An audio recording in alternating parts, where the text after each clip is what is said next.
నేను చిన్నప్పుడు నా స్కూల్ అయిపోయినంక, నేను ఆ యూనిఫార్మ్ తీయకపోదును. తీయకుండా ఇంట్లో అమ్మ చెప్పింది వినకుండా డైరెక్ట్ ఇంటి పక్కకు ఇసుకుంటుండే ఇసుక.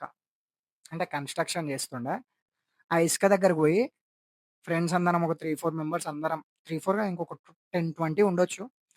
అందరం కూర్చొని ఫైటింగ్ చేసుకొని, దాంట్లో ఎగిరి, పక్కకి క్రికెట్ ఆడుకొని, అల్లనే కబడ్డీ ఆడుకొని, మొత్తం ఇసుకంతా ఊసుకొని, మొత్తం బాడీ అంతా దుమ్ము దుమ్మయి ఆడుకొని చెమటలు యాస్టకొచ్చి హమ్మయ్య! అనుకోని ఇంటికొచ్చి 9 వరకొచ్చి అట్లా తిని పనుకుంటుండే.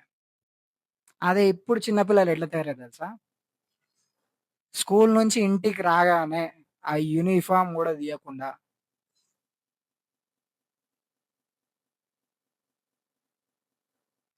అంటే ఇది చిన్న హాబిటే. అందరేమనుకుంటారంటే ఇది చిన్న హాబిటే గదా! దీని గురించి ఎందుకు ఇంతగనం జెప్తున్నావు అంటే, ఇది చిన్న హాబిట్ గాదు. మొబైల్ స్క్రీ ఈ స్క్రోలింగ్ వల్ల చిన్న పిల్లలకనే గాదు చూసే ప్రతి ఒక్కళ్ళకి జెప్తున్నా. ముసలి వాళ్ళకి గూడా జెప్తున్నా. ఈ స్క్రోలింగ్ వల్ల మన డోపమైన్ రిసెప్టార్స్ అనేటివి హ్యాక్ అయితాయి.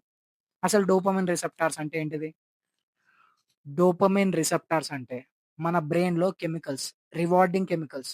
మనము ఒక పని చేయంగానే హమ్మయ్య! అనిపించి కొంచెం ఇట్లా సాటిస్ఫాక్షన్ ఫీలింగ్ వస్తది జూడు. అది డోపమైన్ తోటైతది. ఆ డోపమైన్ ఏందంటే మనం చేసిన కష్టంతోటి జిమ్ జేసినా, లేదంటే టాస్క్ ఫినిష్ జేసినా, హోమ్ వర్క్ కంప్లీట్ జేసినా, లేదంటే ఏదైనా ప్రాజెక్ట్ ఫినిష్ జేసినా, లేదంటే లైఫ్‌లో ఏమన్నా అచీవ్ అయినా ఆ డోపమైన్ రిలీజ్ అయితే అది మనకి హెల్తీ. ఈ స్క్రోలింగ్ వల్ల ఏమైతదంటే, మనం ఒక ప్రతి మిల్లీ సెకండ్‌కి ఒక రీల్ జూసి ఇట్లా పైకనంగానే ఒక డోపమైన్ అనేది హిట్ అయితది. అట్లే మీదికనంగా డోపమైన్ అనేది హిట్ అయితది. ఇట్లా మీరు చీప్‌గా మీరు డోపమైన్ తోటి ఇట్లా అయినప్పుడల్లా మీ బ్రెయిన్ దీనికి అడిక్ట్ అయితది. గుండెల మీద చేసుకొని చెప్పుర్రి ఎవ్వలికి ఈ ఫోను స్క్రోలింగ్ అలవాటు లేదు. నాకు లేదు. అంటే నార్మల్ నేను టు బీ హానెస్ట్ నేను యూట్యూబ్ షార్ట్స్ చూస్తా కాకపోతే ఒక 2, 3 అట్లా చూసి మళ్ళా తీసి పడేస్తా. నాకు మీ అంత అలవాటు మాత్రం నాకు అస్సలకి లేదు. సో, నేను చెప్తున్నా. ఏందంటే, ఆ రీల్ స్క్రోలింగు, ఆ షార్ట్ స్క్రోలింగ్, ఆ షార్ట్ వీడియోసు స్క్రోలింగ్ వల్ల మీ బ్రెయిన్ అనేది హ్యాక్ అయితది. హైజాక్ అన్నట్టు. ఆ ఆ డోపమైన్ రిసెప్టార్స్ హైజాక్ అయితాయి. సరే బ్రో అయితే గాని, అయితే నాకేందంటే, నీకు లాంగ్ టర్మ్‌ల నీ ఫోకస్ అనేది దెబ్బతింటది. నువ్వు ఎగ్జామ్స్‌లో చదువుదామన్నా నీతోటి గాదు. మీరెప్పుడన్నా అబ్జర్వ్ చేసిర్రా? ఎగ్జామ్స్ ఉన్నాయి. చదువుదామని జెప్పి కూసుంటాం. ఒక 2 లైన్‌లు చదువుతాం. ఫస్ట్ లైన్ మర్చిపోతాం. సరే అయినా కూర్చుంటాం. ఒక పారాగ్రాఫ్ అయిపోతది. ఫస్ట్ లైన్ మర్చిపోతాం. సెకండ్ ఆన్సర్ నేర్చుకుంటాం. ఫస్ట్ ఆన్సర్ మర్చిపోతాం. ఇదెందుకంటే మీ అటెన్షన్ స్పాన్ అనేది తగ్గిపోతది. ఎందుకు తగ్గిపోతది? చిన్నప్పుడు మనమేందంటే మనం ఇంత మరీ షార్ట్ కంటెంట్ మనము ఎక్కించుకోలే నెత్తిల. మనం జూస్తే ఒక లాంగ్ మూవీ జూస్తుండే. అట్లా మనకి అటెన్షన్ స్పాన్ ఎక్కువుంటుండే. ఇప్పుడేందంటే ప్రతి ఒక్కళ్ళు మనం 15 సెకండ్స్, 20 సెకండ్స్, 5 సెకండ్స్, 10 సెకండ్స్ జూస్తున్నాం గదా! అట్లా చూసేసరికి మీ బ్రెయిన్‌కి ఆ నాలెడ్జ్‌ని ఏమంటారు? ఆ నాలెడ్జ్ గ్రాబ్ చేసే పవర్ ఉంటది గదా! అది గంట నుంచి 15 సెకండ్స్‌కి దిగిపోతది. మీరు ఫ్యూచర్‌ల ఎగ్జామ్‌కి ప్రిపేర్ అయినా సరే, ఎవ్వరైనా ఎగ్జామ్‌కి ప్రిపేర్ అయితే చదువుకున్నోళ్ళు ఎవ్వరు లేరు. ఎగ్జామ్‌కి ప్రిపేర్ అయ్యేటప్పుడు మీ కాన్సెప్ట్, మీ ఫోకసు అంతా దుబ్బుతది. మీరు అటెన్షన్ తోటి ఉండలేరు. మీరు క్లాసెస్ ఇనేటోళ్ళైతే నార్మల్ మీరు కాలేజ్‌లో పోయి కూర్చుంటే, ఆ లెక్చరర్ చెప్పేటప్పుడు సైడ్ ఎఫెక్ట్ ఏందంటే మీరు చూసే ఆ రీల్స్ అవి ఇవన్నీ మీకు తిరుగుతా ఉంటాయి. ఇంకోటేం తెలుసా? మీరు ఫోకస్ జేయలేరు. ఆ లెక్చరర్ ఒక ముచ్చట చెప్తాడు. సెకండ్ ముచ్చట మీరు మర్చిపోతారు. లాస్ట్ వరకింటారు. అసలు క్లాస్ ఏందో మర్చిపోతారు. ఇట్లా మీ డోపమైన్ రిసెప్టార్స్ హైజాక్ కావడం వల్ల మీ బ్రెయిన్ దెబ్బతింటది. మీ ఫోకస్ పడిపోతది. ఇది మెయిన్ డ్రాబ్యాక్. సెకండ్ ఏందంటే మీరు మీ ఫ్యామిలీని మర్చిపోతారు. మీ ఫ్రెండ్స్‌ని మర్చిపోతారు. మీరు బయట తిరుగుడు మర్చిపోతారు. అసలు నేచర్ బ్యూటీనే మర్చిపోతారు. అయితే నేనొక స్టోరీ చదివిన ఒక బుక్‌ల. అందులోనట ఒక చిన్న పిల్లాడు బుక్ ఏంది ఫోను స్క్రోల్ చేస్తా ఉంటాడు. చేసి ఒక లాంగ్ టర్మ్ ఒక 2, 3 ఇయర్స్ అట్లా స్క్రోల్ చేస్తూనే ఉంటాడు ఫోన్స్. అంటే నార్మల్‌గా స్కూల్ నుంచి రాగానే స్క్రోల్ చేస్తాడు. చేసి వాళ్ళ అమ్మ, వాళ్ళ డ్యాడీ బాగా టెన్షన్ పడి పిల్లగానికేమో అయిందని చెప్పి ఫోను గుంజుకోరు. ఫోను గుంజుకొని ఆ పిల్లాడు బయటకొచ్చి గ్రాస్‌ని జూసి, ట్రీని జూసి, ఇట్లా ట్రీ ముట్టుకొని వాహ్! అని జెప్పి షాకయితాడు.